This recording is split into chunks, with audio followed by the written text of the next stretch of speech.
یہ شخص کسی اور کے جرم کی وجہ سے سزائے موت پانے والا ہے، اور اس غلط آدمی کو کیوں پکڑا ہوا ہے؟ یہ جو ہو رہا ہے یہ دراصل الاباما کے قانون کی وجہ سے ہو رہا ہے، اور اس قانون کو فیلونی مرڈر کہا جاتا ہے۔ اس کا مطلب یہ ہے کہ اگر آپ کسی بڑے جرم میں شامل ہو، یعنی کوئی ڈکیتی وغیرہ میں، اور اسی دوران کسی کا قتل ہو جاتا ہے، تو چاہے وہ قتل آپ نے نہیں کیا ہے لیکن پھر بھی آپ کو وہی سزا ملے گی جو اس کے قاتل کو سزا ملتی ہے۔ اور یہاں پہ یہی سیم سچویشن ہے 75 ایئرز اولڈ چارلس بٹن کی۔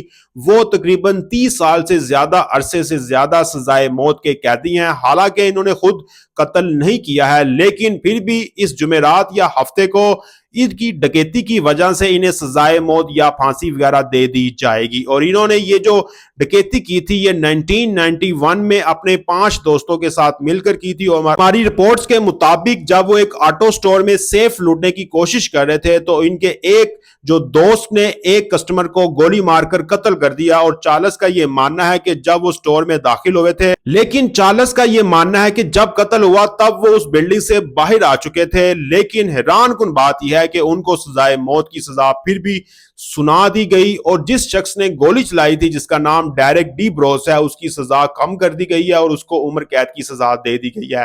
کتنی حیران کن بات ہے۔ خیر، آپ کو بتائیں گے اس کے علاوہ وہ جیوری ممبرز جنہوں نے عدالت میں چارلس کو سزائے موت کے حق میں ووٹ دیا تھا، وہ اب کھل کر سامنے آگے ہیں۔ وہ کہہ رہے ہیں کہ یہ جو فیصلہ ہم نے کیا تھا یا ہم نے اس کے حق میں ووٹ دیا تھا یہ بڑا ہی افسوسناک ہے، ہمیں اپنے فیصلے پر بہت ہی زیادہ افسوس ہے۔ اور ان میں سے جو 6 افراد جنہوں نے حلف ناموں پر دستخط کیے تھے انہوں نے عدالت سے یہ درخواست کی ہے کہ چارلس پر رحم کیا جائے، لیکن اب سوال یہ ہے کہ کیا یہ قانون ٹھیک ہے؟ اس قانون کی وجہ سے کوئی بھی شخص جو ہوگا وہ کسی بھی جرم میں شامل شریک نہیں ہوگا، اور کیا اس قانون کو چینج ہونا چاہیے؟ یہ قانون بہت پرانا ہو چکا ہے، اس سے بے گناہ جو لوگ ہیں وہ بھی اس قانون کے تحت مارے جائیں گے۔ تو ناظرین، آپ کی اس پر کیا رائے ہے؟ لاسٹ ویک سیکشن میں بتائیں۔ بہت شکریہ۔